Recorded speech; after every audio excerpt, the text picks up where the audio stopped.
So, good afternoon. It's nearly to 12 o'clock. So, welcome back to the class on tribology. So, before starting with the rest part of our module 3 related to idealized full journal bearing, I just wanted to discuss one case study related to your internals. Okay, so for your internals, the portion is like second module full, and until the half portion of your module 3, you won't be having the idealized full bearing part. So before that, what all we have covered related to the journal bearing, so all those aspects will be there. So it is like 1.5 module what you will be having for your second internals, second module full, and the third module excluding idealized full journal bearing, you have the remaining part. And coming to the case study part, so I have assigned this case study already in the Google Classroom as part of your assignment, I think 2 weeks before, when I was not there to take the class. Okay, so this part will be your case study question. So here basically it is a case study given to analyze the failure in and journal bearing. In this thing, we are taking a case of turbo generator journal bearing. So you will get the question based on this particular case study. So please kindly go through it. I'll just brief you out in brief what does this paper actually mean about. Okay, so this is a purely a failure in a power plant, right? So what happens, why it happened, and how the failure was analyzed. So this is the basic thing which has been dealt in this paper. So the abstract will give you the full information. So we are studying a case study when there is a power plant blackout. So when there is a power plant blackout, so the turbo generator has stopped immediately due to some major issue. So this issue was mainly about the lubrication pumps, which was associated with the, so every time you will be having the lubrication pumps associated with the type of journal bearing. So here it is turbo generator journal bearing. So the lubrication pumps associated with this turbo generator journal bearing was not turned on. As a result, there was a blackout in the power plant, right? So due to this, what happened mainly is for a moment, the amount of oil supply was not being there. And hence, what happened? A major drawback came into picture, right? So due to this damage, it was observed that there was a drastic increase in the temperature and the vibrations which was there in the turbo generator system showed that there was a severe damage. The two symptoms to say that there was a damage is, one is the increase in the temperature and the severe vibrations which was observed in the turbo generator that showed an indicative that there was a severe damage. So to do the analysis, what they did is they made the turbo generator stop. So after making the turbo generator stop, the bearings were disassembled. So after disassembling, the major damages which were happened were detected. Okay, so it seemed like one of the generator bearings was damaged. Okay, so what happened there basically is a white metal layer of the sleeve was totally melted, and the journal surface of that particular bearing was damaged, right? And along with that, we have an inlet to make the oil drop in between the journal and the bearing. So the oil supply channel was also being blocked. So these were the damages which came across when a lubrication pump was not turned on when the turbo generator was running. So this related in this type of damages. So later the people analyzed how the bearing got failure, and the total analysis of it has been taken care in this case study. Okay, so this is about the main paper and brief out about the entire case study. So based on this, you can go through all the subsections, but still I will brief out some other parts to you all so that it will be helpful for you all to do the study. And when it is a thermal power plant associated with any kind of steam turbine, always you will be having like 6 journal bearings associated to the turbine rotors, and you will be having 2 journal bearings associated to the general motor, okay, in actual. So in that, you will be having the turbo generator lubricant system of the oil, which is supplied to 2 main pumps. So this will be driven by the AC electrical motor. Apart from that, due to some accidental issues, if it has to be safeguarded, you will be having 2 accidental pumps, the lubricant pumps, which gets on in order to safeguard the turbo generator. So that accidental pumps will be driven by the DC electric motor. Okay, so this is for the safety precautions, so that if the two main pump is not working, at least the accidental pump which is in need will be driven by the DC electric motor, so that the turbo generator will be safeguarded. So this happens actually.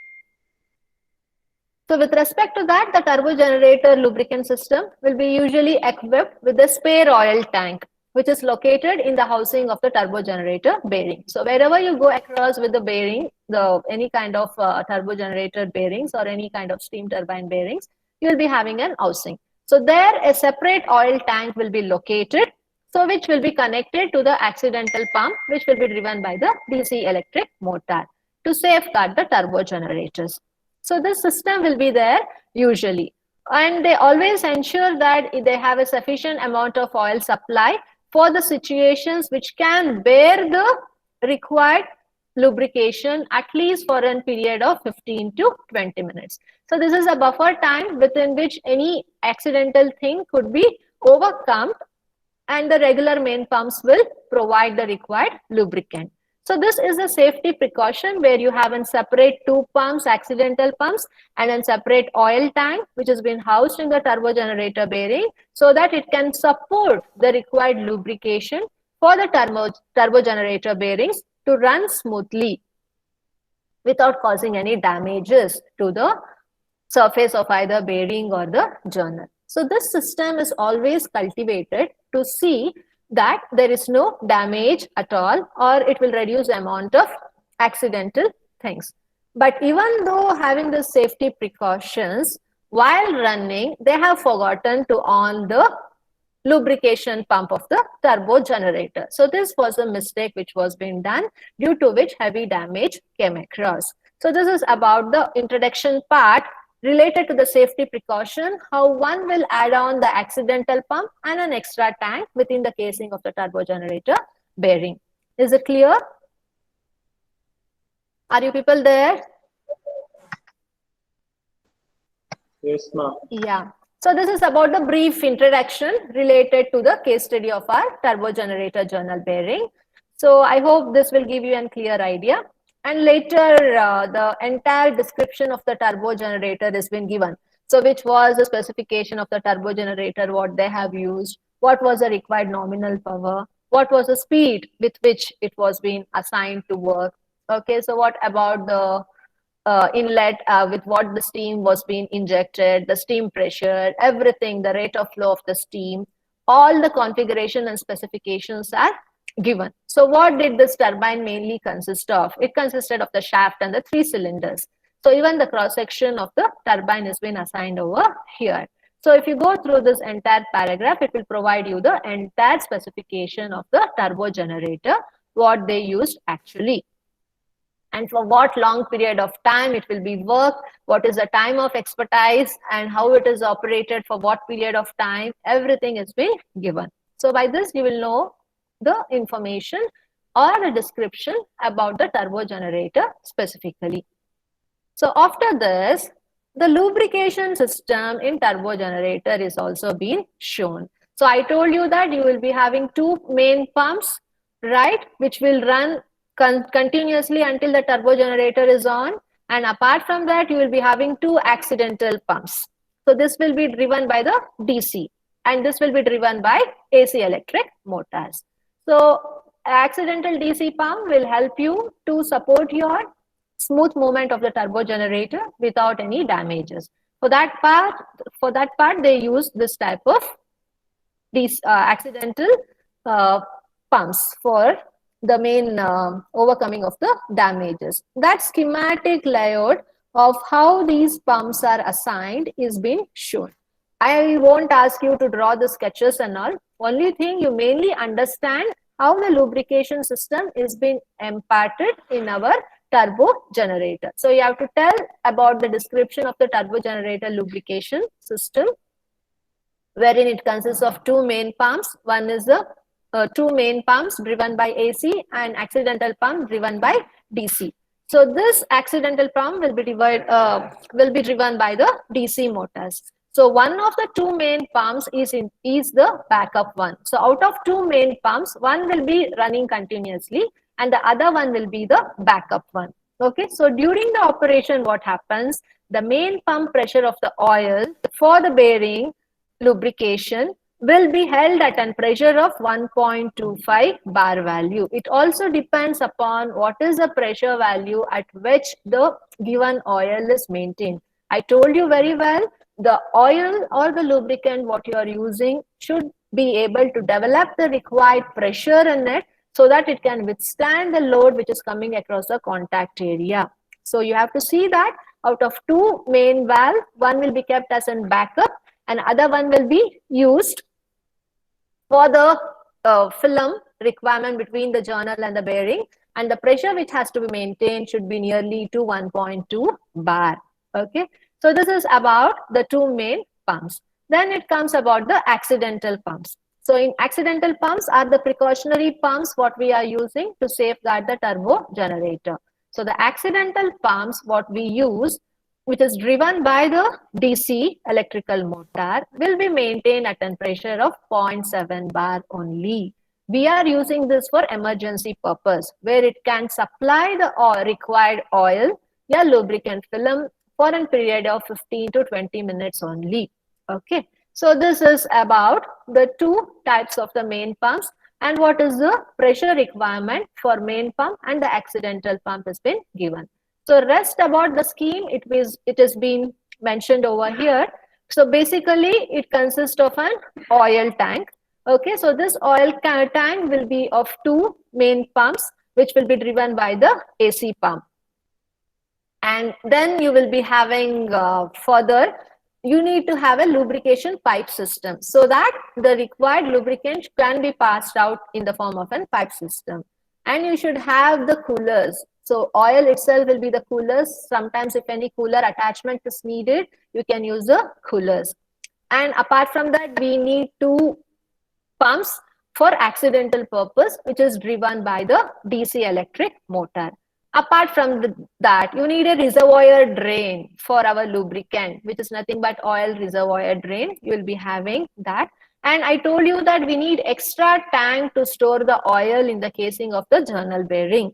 So you need accidental tanks to store the minimum amount of oil. And to control the pressure relay, you cannot blindly set the pressure for the main pump as 1.2 bar, or you cannot set the pressure for the accidental pump directly as 0.7 bar. You should be having some pressure relay in it, right? So you will be having a unit called pressure relay, which controls the pressure either to 1.2 bar or for 0.7 based on which tank you are selecting. So for main pump, it is 1.2, and for accidental one, it is of 0.7 bar. Then again, you'll be having a foam separator, a drain valve, okay, oil drain from the turbo generator. So to drain out the oil from the turbo generator, you need some draining valves. So you have the drain valves and the oil drain for the turbo generator. Apart from that, to feed the oil to the pump, you should be having the feeding pump, all right? So you'll be having the feeding pump, the lubrication pump, and hydro couplings to get the required relative motion for the turbo generator lubrication system. So this is the entire schematic view of what all systems are needed in a turbo generator with respect to the lubrication part of it. Or else without lubrication system, it causes a major drawback due to heavy damages. So this you should be knowing how they adjusted with the main pumps and the accidental pumps to overcome the damages. So irrespective of so many precautions also, the turbo generator got damaged only due to negligence of non-owning of the lubricant pump. Okay, so this is about the main thing what you have to know. So they have simulated this through an control scheme of lubrication system. So they have a software called Turbina. Okay, so this software helped them to simulate the same condition in which the material was damaged. So the schematic scheme of the turbo generator was analyzed using a particular software, Turbina. Okay, so and the same how they operated, the same way it was simulated over here. So when they did the simulation, the damage where they crept in, so those damages were being considered for the analysis part. Only they tested the simulation part of it with respect to the damage what they crept in actual when the machine was running. And later they have just given you an general bearing assembly schematic view and the actual picture of how does it look like and what all components it consists of. So entire thing has been described here. So this you can go through it carefully. Okay, so you'll come to know what were the components of this journal bearing assembly, how did it look like, and yeah, so same thing. This is a simple thing what you can read and understand. And lastly, they did the analysis part. Okay, so to do the analysis, they have done a very good analysis here.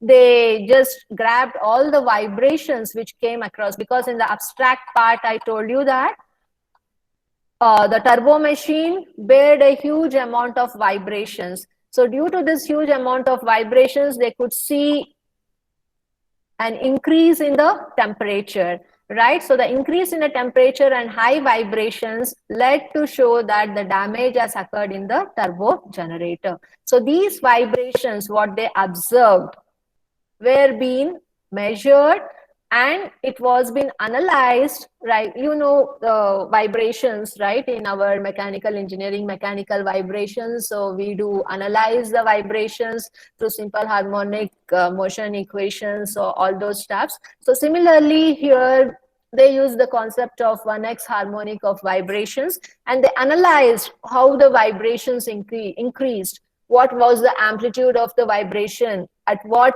peak value the resonance frequency was there? So all those they analyzed, and at that particular resonance frequency, what was the damage being caused? So all these type of simulations, they have cross-checked. Apart from that, they have taken this snapshot where the major damage has crossed in the journal bearing, and they have described the reasons for this type of damage in depth. Actually, you can just kindly go through it. And apart from that, the journal bearing design we have studied in our module 3, they have just briefed out and rough sketch of it.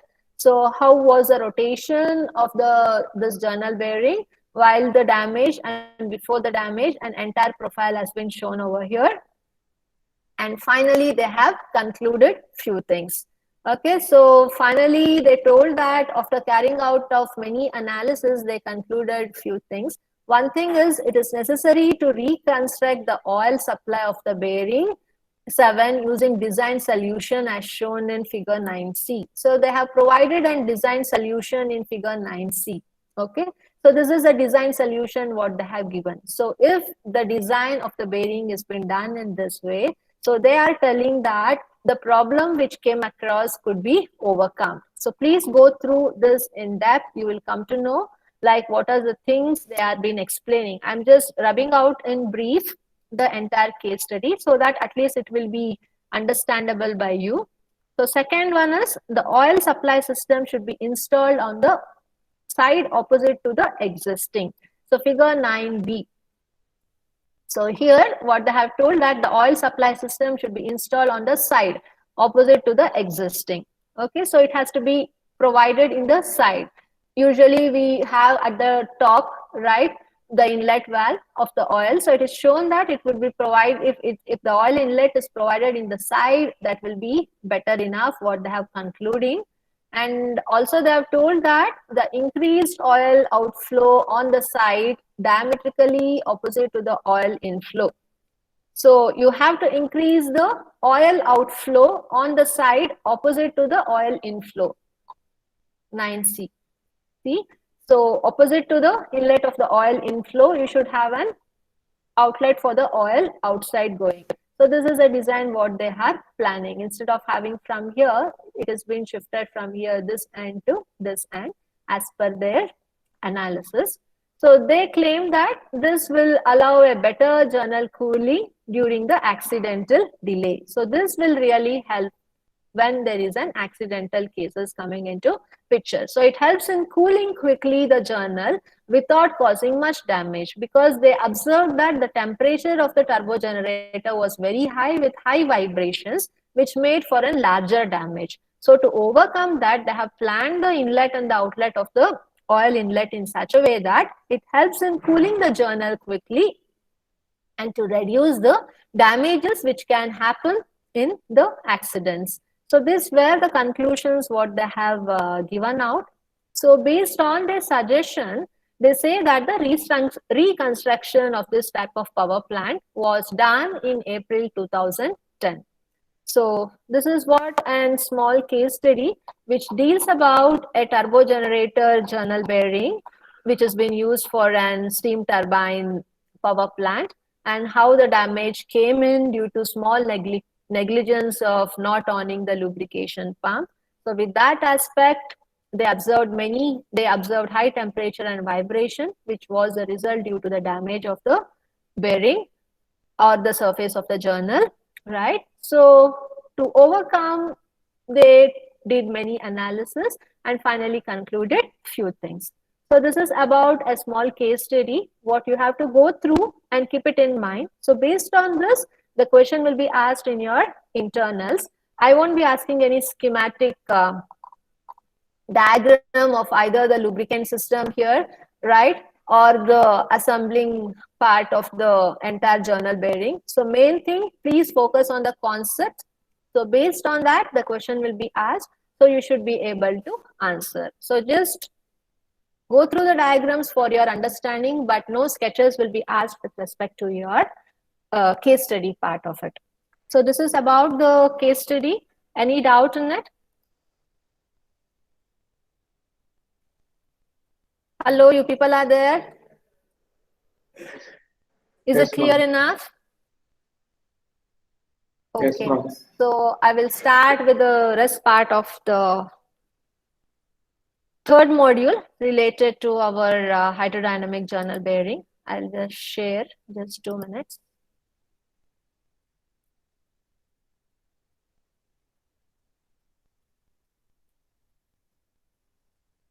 I can see only 22 students. Why? What happened today? Where are the rest?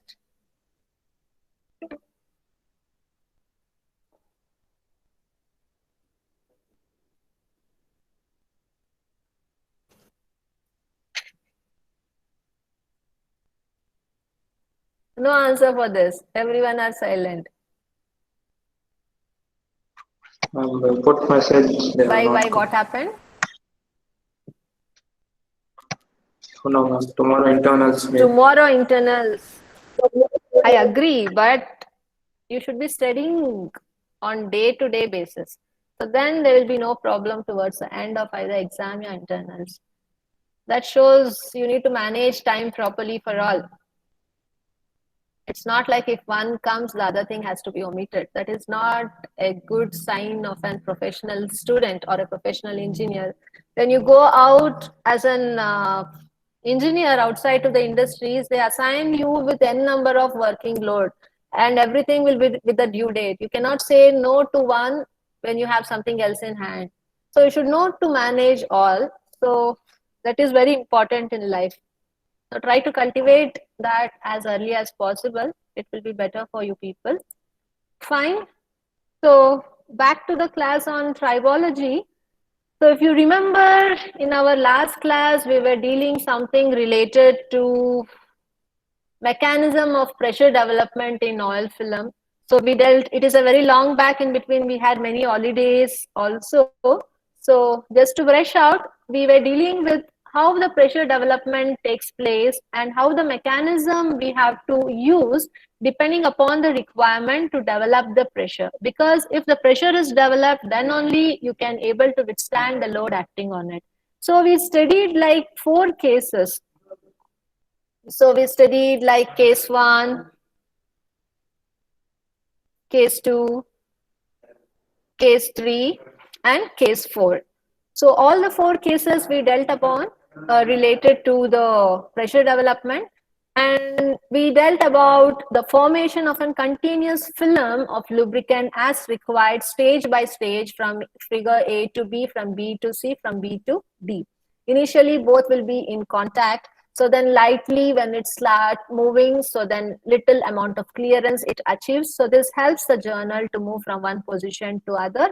And finally, the minimum requirement of the clearance between the journal and the bearing will be achieved. So this part also we had dealt in the last class. Then we had started about the concept on idealized full journal bearing of hydrodynamic lubrication. So I had spoken with respect to the assumptions what you have to follow in the last class. So I had told you what you mean by idealized full journal bearing. Can anyone let me know what you mean by an idealized full journal bearing? It's not like always I only will be speaking. We had dealt with this in the last class. What do you mean by idealized full journal bearing?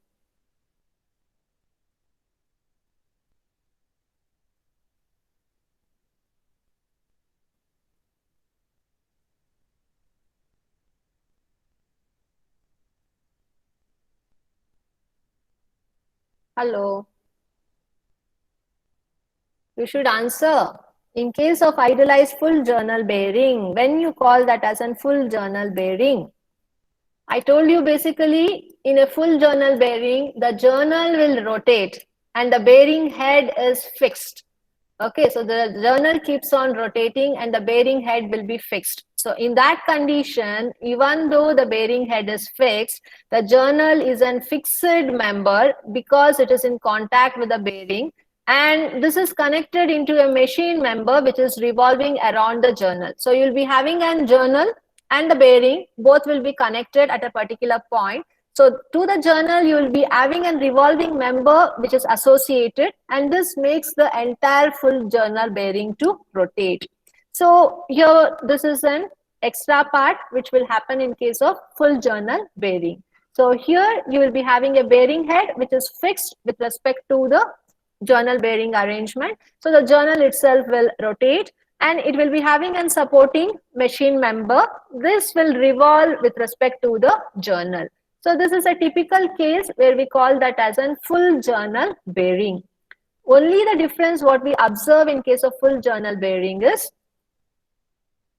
so while analysis, the main difference observed is in full journal bearing, the slider bearing, the plain slider bearing is due to the difference in the shape of the oil film. So there will be some changes in the oil film, how we used to get in case of regular journal bearing and how the nature of the oil film will be there in case of full idealized journal bearing. So before going into the depth, you need to know some assumptions. So this also I had explained you in the last thing. Okay, so what are the assumptions we usually follow is there is no flow in the direction perpendicular to the motion. So first assumption is there will be no flow of the oil in the direction perpendicular to the motion. The second one is the flow of the fluid should be always considered as laminar. And then the fluid what you use should be incompressible. And next, what you have to understand is the slip should not occur between the lubricant and the bearing surface. So you assume that there is no slip which occurs between the lubricant and the bearing surface. And then what assumption used to follow is the viscosity of the lubricant, what we use should remain constant enough. And then the shear stress, what is being induced will be directly proportional to the rate of shear in the fluid. And the clearance, what you get between the bearing surface will be very small, and that is enough to get the change in the pressure across the clearance. Since it is very small, the amount of change in pressure what you get could be neglected. And lastly, it is about the inertia forces. So the inertia forces developed will be so small that could be influenced on the development of the pressure Okay, so in case of any film, but that is a very small value which could be easily neglected. So two things which has to be neglected is the pressure development across the inertia forces, and the second one is the clearance between the bearing surface. Since it is small, the pressure which is developed across the clearing surface has to be reduced, because in between the journal and the bearing the clearance will be very less. Even though you have some change in pressure, that amount of clearance has to be neglected.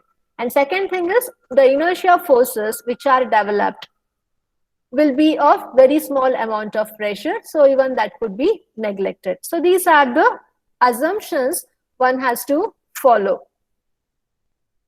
So after this, now we are coming back to our journal bearing, which is an idealized one. So here you can see that you will be having a journal, and this is our bearing. So this is the direction in which the load is acting, right? So this will be the radius of the journal, and the radius of the bearing will be the radius of the journal plus the clearance. So this value will be the clearance. So there will be change in the thickness of the clearance in between the journal and the bearing. So this is the eccentricity value E, and you can determine the eccentricity ratio also. So for the purpose of analysis, some namings are being done so that we will be taking care. So this distance will be referred to as H. Okay, so it is 12:25. I have time still, so then we can start up. So basically, this schematic diagram will represent how the structure of an idealized full journal bearing looks like, right? So this full journal bearing has an exhaust clearance of value C. So this distance is the clearance value. Wherever you go, this distance will provide the clearance value in between the journal and the bearing. Somewhere it is very less, and somewhere it is the maximum, and somewhere it is almost normal. So this has a huge clearance value, exhausted clearance value C, as shown in the diagram. Apart from that, you have the radius of the journal, which is R. I told you this is the radius of the journal R, and radius of the bearing, which is R plus C.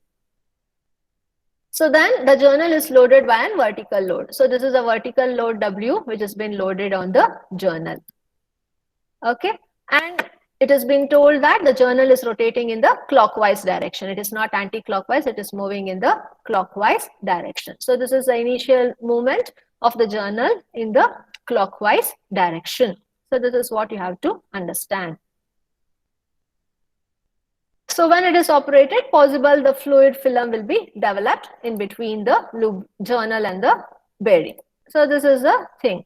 And later what happens is, if the journal moves in clockwise direction and if it is in the eccentric position, so what happens?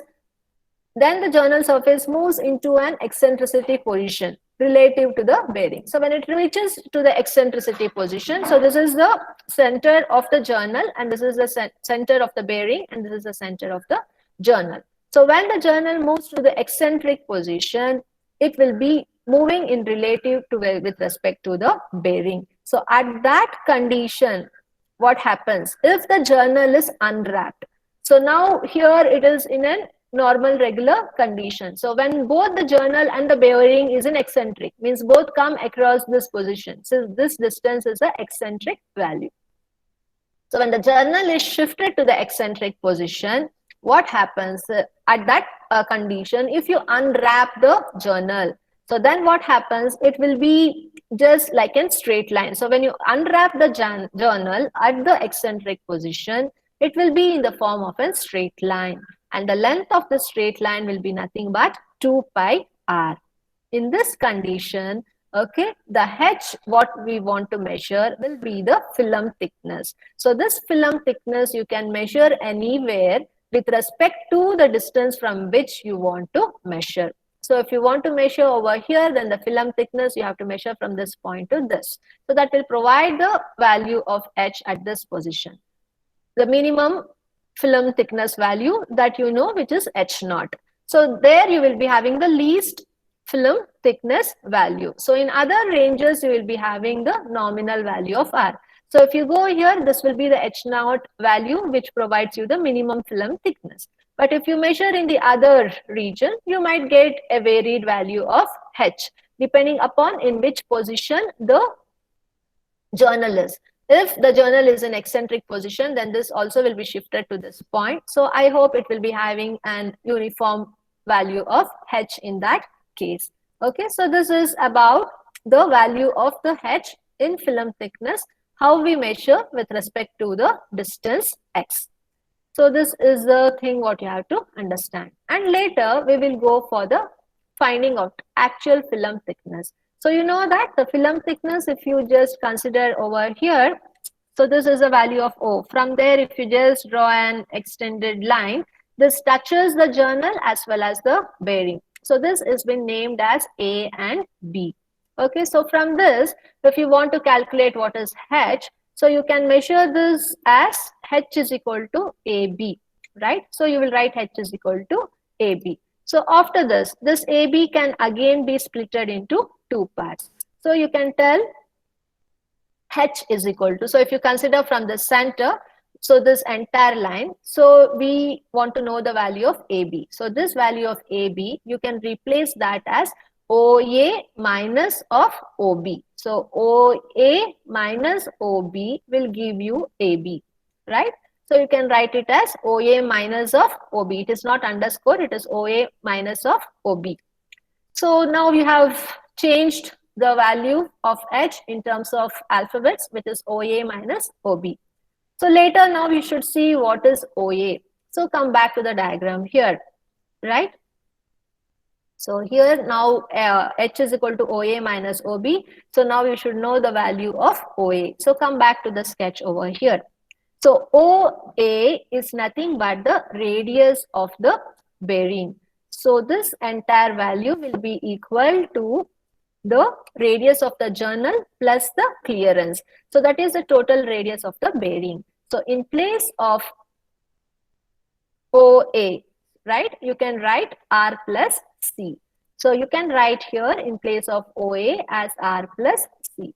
So this minus OB will be retained as it is. So from here after, if you need to determine the film thickness, the equation what we will be using is H is equal to R plus C minus OB. So this is one of the main equation what one has to know, and hence we have named this as equation number 1.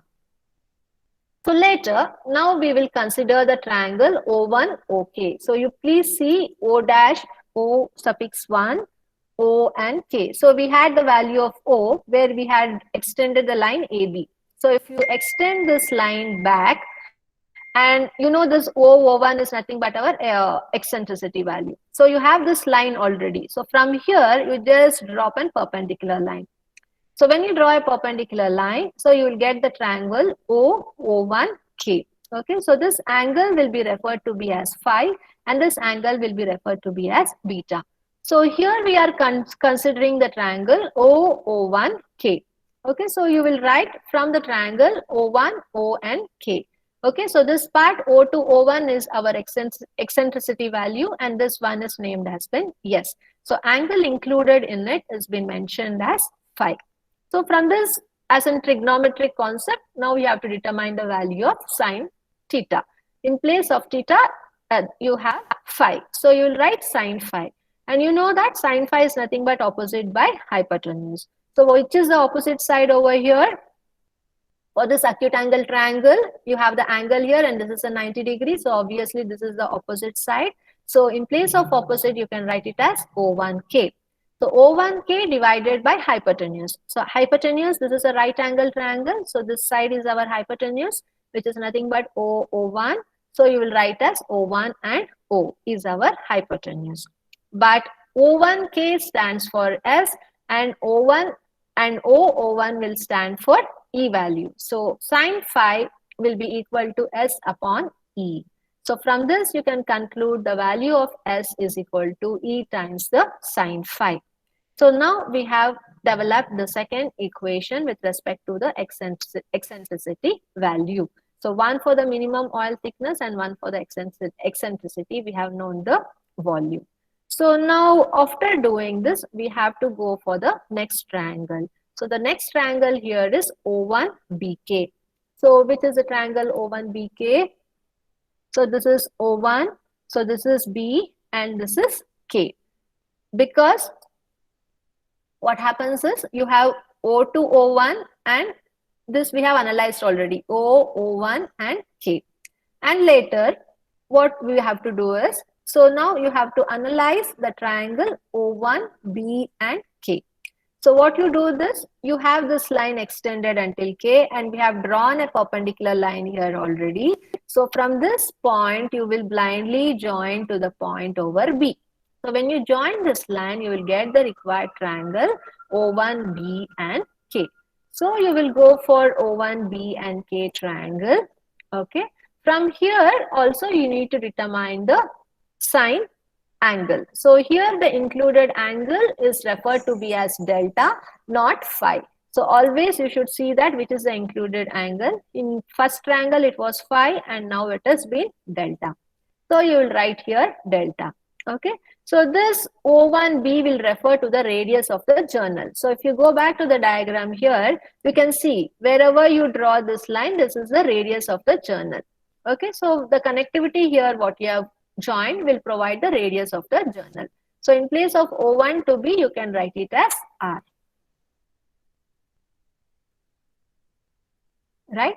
So O1B is R, and again O1K is S value only. So from this, again you determine the sine delta value, which is nothing but opposite by hypotenuse. So opposite side is nothing but O1K, right? So you will write it as O1K, and hypotenuse is nothing but O1B. So you will write the name as O1B. And then in place of these letters, you should write its main values. So O1K is nothing but our S, and O1B is nothing but the value of R. So after you substitute from this, you can again get one more equation for S, which is nothing but R into sine delta. So now we have two equations related to S. So comparing equation 2 and 3. So if you go back, you have here S is equal to E sine phi, and you have S is equal to R sine delta. So both you will equate. Right? So in that case, what happens? E sine phi will be equal to R sine delta. We have E sine phi, and here we have R sine delta. So if you equate the equation number 2 and 3, you can write in this way. So this is the fourth equation or fourth conclusion what we are mentioning. How the values of eccentricity and the radius of the journal vary with respect to sine angle, phi and delta. We are showing an comparison. So this will be our equation number 4. After that, we have to go for one more triangle, which is O1BH. So where it is located? O1, B and H. So we covered this first triangle, and then we covered the second triangle here. And the last one is you have to cover one more triangle, O1BH. So you have the center here, O.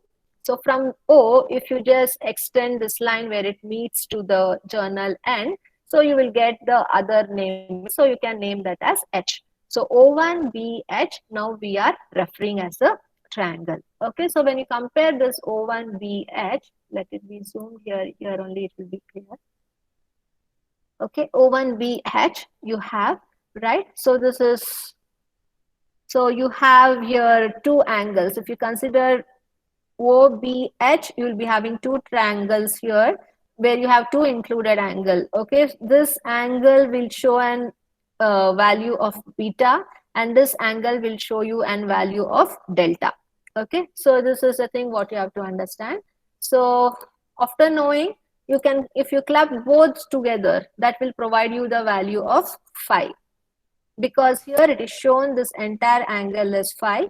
So phi will be equal to delta plus beta. So based on the diagram, if you go back here, you can see that OBH. So this angle is phi, and HO, and if you give any name, so this angle will be theta. But we are referring this angle BO1H. So this angle is 5. So, but it is a combination of two included angles here. One is delta and other one is beta.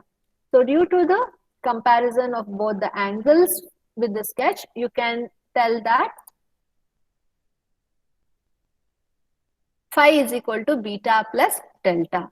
So from this equation, if you need the value of beta, then you can simplify it. So then the angle beta will be equal to phi minus of delta. So this will be the equation. So we are basically getting the values for almost all the terminologies of an hydrodynamic journal bearing, like for eccentricity, R value, and the minimum thickness, oil film thickness, which is H value, and again the supporting bushing angle, what we give related to beta. So we are dealing. Okay, so we got an equation for beta is equal to phi minus delta. Then we have to go for one more triangle which has been left out. Yeah, the same thing, O1BH. So this we are dealing, right? O1BH. So from this triangle O1BH, again, determine the value of sine delta. So sine theta is nothing but opposite by hypotenuse. In place of theta, you have delta. So if you compare to the triangle here, O1BH. So you have to write opposite by hypotenuse. So which is your opposite side here? It is nothing but BH. So which is your BH? So this is your BH. So you write opposite value and hypotenuse. So this is the right angle triangle. So hypotenuse will be this. So BO1. So you will write it as BO1. So BO1 is nothing but the radius of the journal. O1B is the radius. If you go to the sketch here, O1B will provide the radius of the journal. So obviously it will be R. And BH gives the value for M. So it has been shown here already, BH. So this distance is nothing but the value of M. So you will write in place of BH as M. So from this equation, sine delta is equal to M upon R. Okay.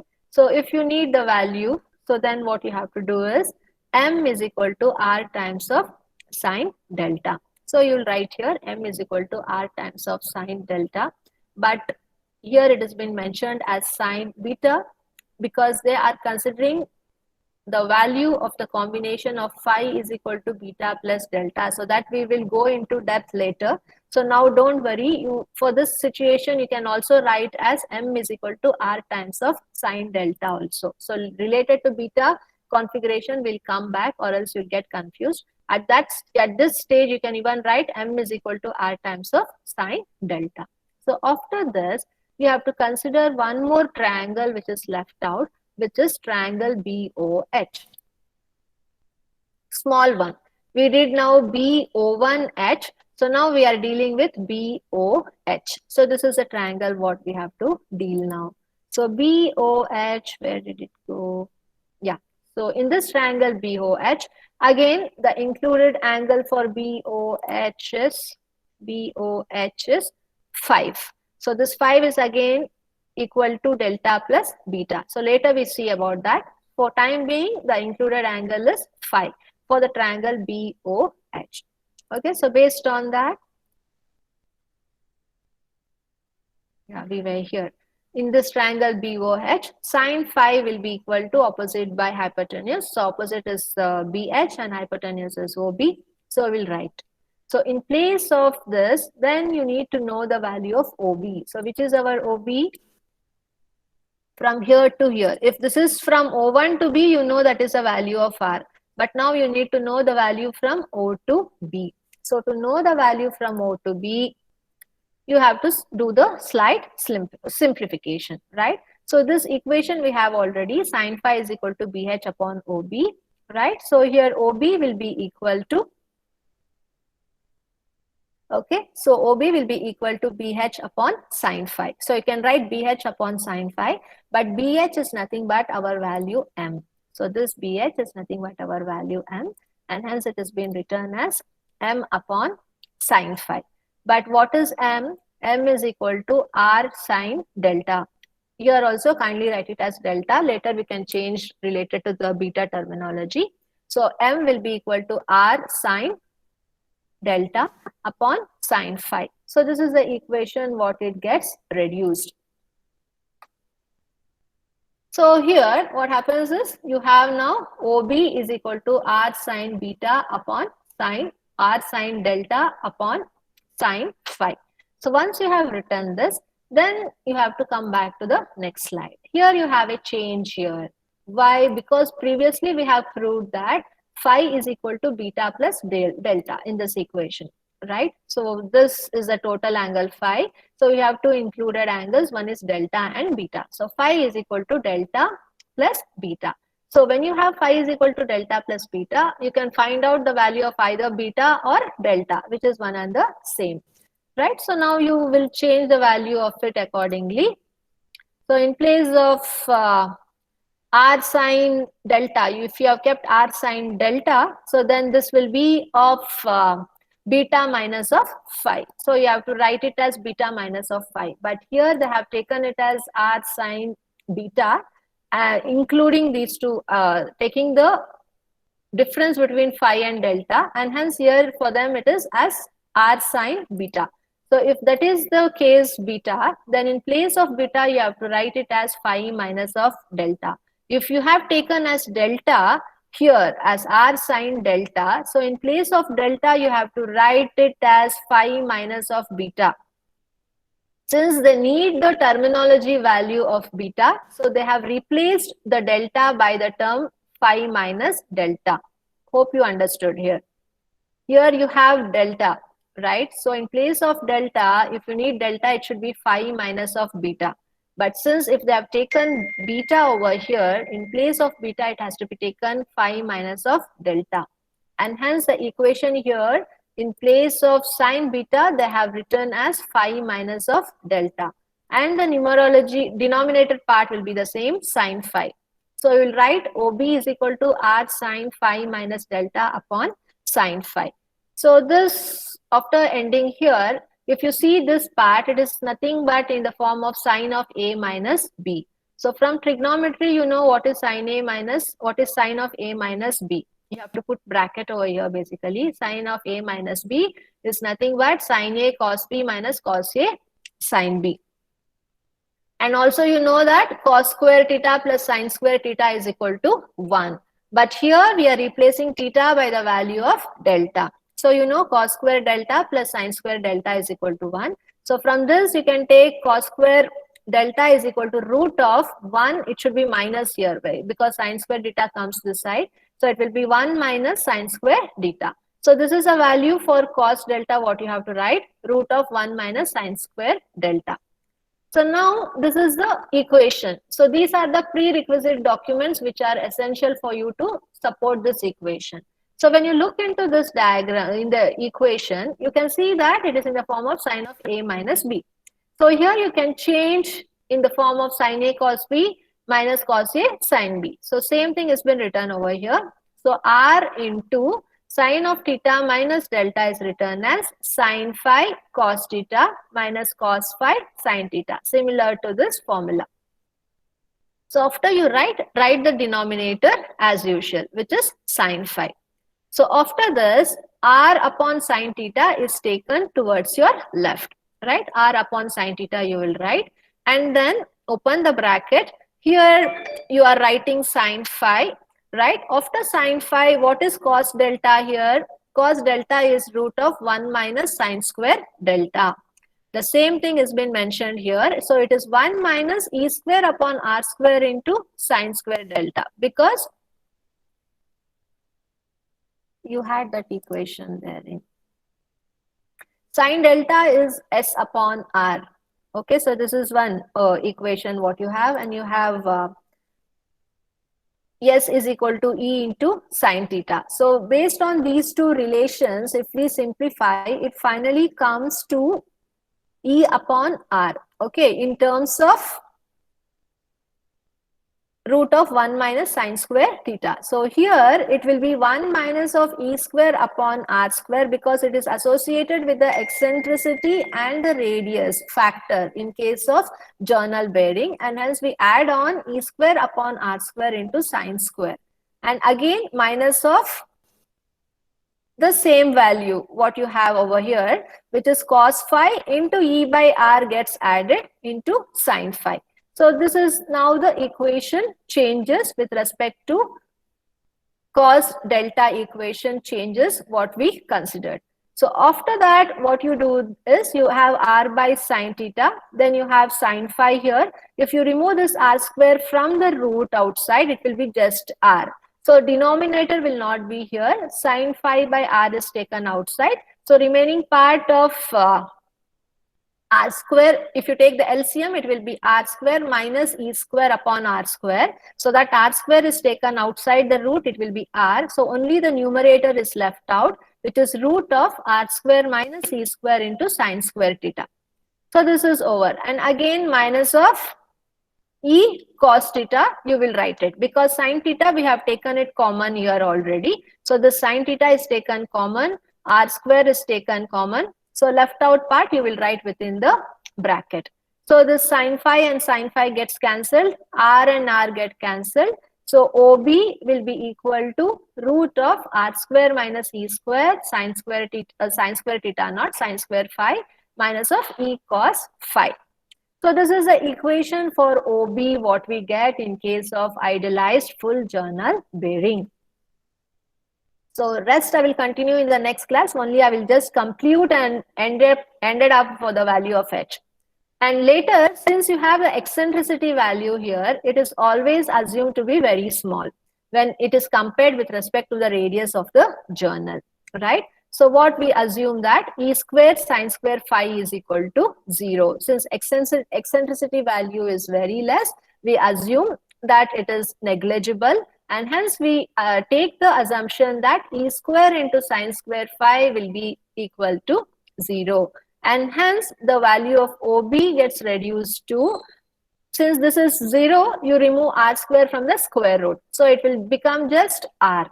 So r minus e of cos phi. So this will be the equation for OB. So in that, what you do is you will substitute the value of OB in equation 1. We got the value for H in the very early case, right? So this is the equation 1 where we got the equation for oil film thickness, which is equal to R plus C minus of OB. So you'll write down this equation again and you substitute the value of OB in this equation 1.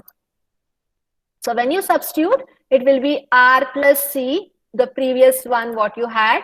Where is that? Yeah, this remains same, R plus C minus OB. So OB value you will change. In place of OB, you will write R minus E cos phi. Okay. So R minus E cos phi. After that, you can simplify it. So it is R plus C minus R, minus into minus, it becomes plus. You will write E cos phi. So you have 1 plus R and 1 minus R. It gets cancelled. And hence the value of H from hereafter will be equal to C plus E cos phi, as it is shown in the next. So this R and R can cancel. So H is equal to C plus E cos phi. Okay, so H is equal to C plus E cos phi. But in place of E, we are writing as NC. Why? Because N is the eccentricity ratio, right? So based on that, in place of E, you can write it as E is equal to N times of C, because eccentricity N is equal to eccentricity ratio N is equal to E upon C. So if you need the value of E, you have to replace N into C. So in the previous equation, it was RR get cancelled. It was C plus E into cos phi. Now that is being changed into letter N. We are referring the eccentricity ratio here. So from here onwards, the value of H will be C plus N into C plus into cos phi. So this is the equation for the oil film thickness, okay, with respect to the modifications of the OB value. Without OB value, if you want the value of H, then this is a general one, R plus C minus OB. If you want the changes for the value of OB, then this is the equation. You can either use this equation if the eccentricity ratio is given in the problem. If the eccentricity ratio is not given, only the eccentricity value is given, then the value of H will be equal to C plus E cos phi. So based on the data given, you should be knowing which equation to be used. So remaining part, I will do it in the next class. I think 3 more slides are there. Since it is 12:50, I have to end now. Any doubts until here? Hello, Yeah, please go through each and every step of derivation. It is important. Later, after this derivation, design considerations, we have to solve the problem on full journal bearing. So each and every equations, terminologies, the concept of how the journal will move towards the right, yeah, left, everything you should be very clear enough. Everyone write your name and USN in the chat room. I will start calling the attendance.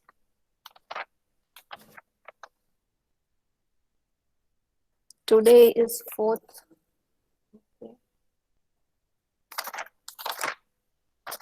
Please answer the attendance. Abdul Khalik Pasha, I think is absent. Akhil KV. Akhil KV. Ma'am, Akhil typed in the chat box. Ma'am. Okay, he's present. Okay, fine. Anil Kumar. Present. Ankesh.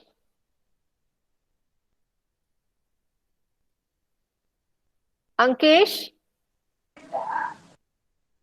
Ankesh Aman is absent. Gautam Krishna. Yes, ma'am. Okay. Balaji VR. Yes, ma'am. Beldar Mohammed. Yes, ma'am. Okay. Chaitanya. Present, ma'am. Chetan Kumar. Present, ma'am. Okay. Dheeraj. Present, ma'am. Okay. Ishant. Ishant. Ma'am, chat box. Chat box. Okay. I didn't see it. I have given him the attendance. Harshit. Yes, ma'am. Himanka. Himanka is Yes, absent. ma'am. You are present. Why you are absent irregularly? Yes, ma'am. Please don't be absent. Be regular. Ma'am, What yes, happened? ma'am. Kanishka. Kanishka is not there. Nagamurli Krishna. Nagamurli Krishna is absent. Kunal Raj. Present, ma'am. Dhanush. Is Mohammad Ayan. Present, ma'am. Okay. Mohammad Junaid. Mohammad Junaid. Absent. Shri Prasad. Yes, ma'am. Niharika. Present, ma'am. Nihar Venkat Sai. Nihar. Absent. Nikhilar. Yes, ma'am. Okay. Neerab. Yes, ma'am. Prajwal. Present, ma'am.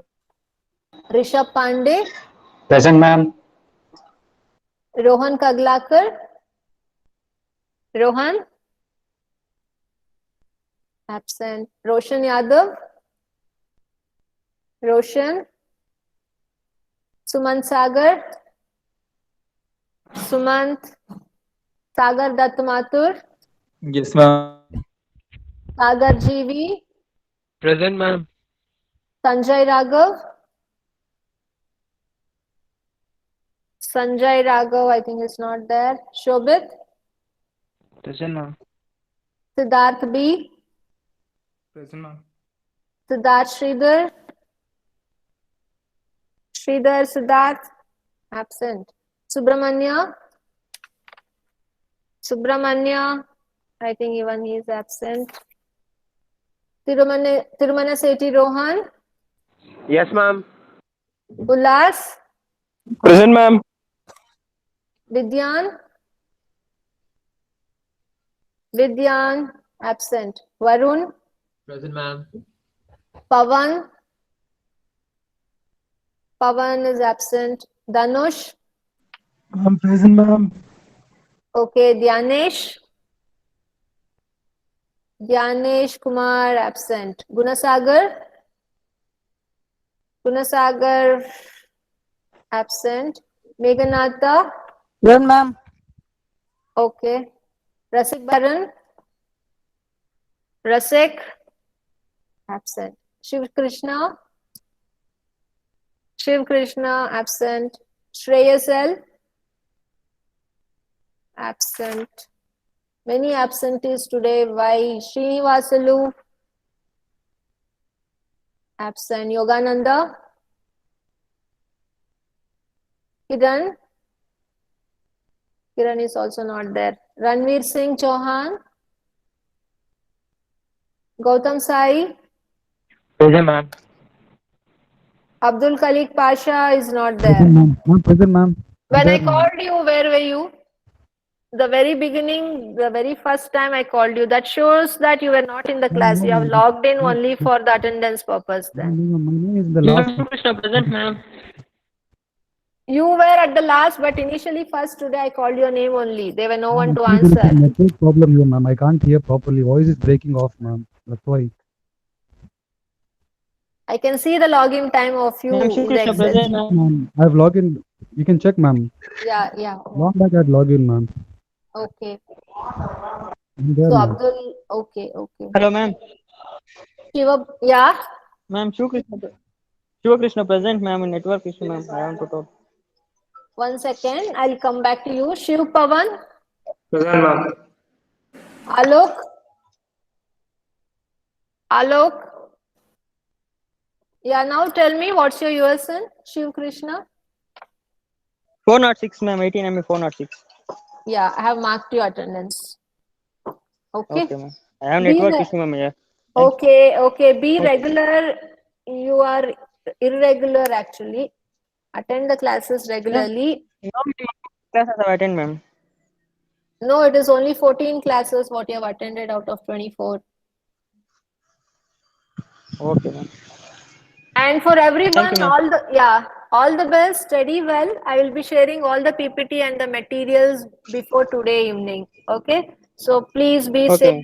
Take care. Study well. All the best for your internals for all the subjects. Take care and bye bye. Okay, thank you, ma'am. Yeah. Bye bye. Thank you.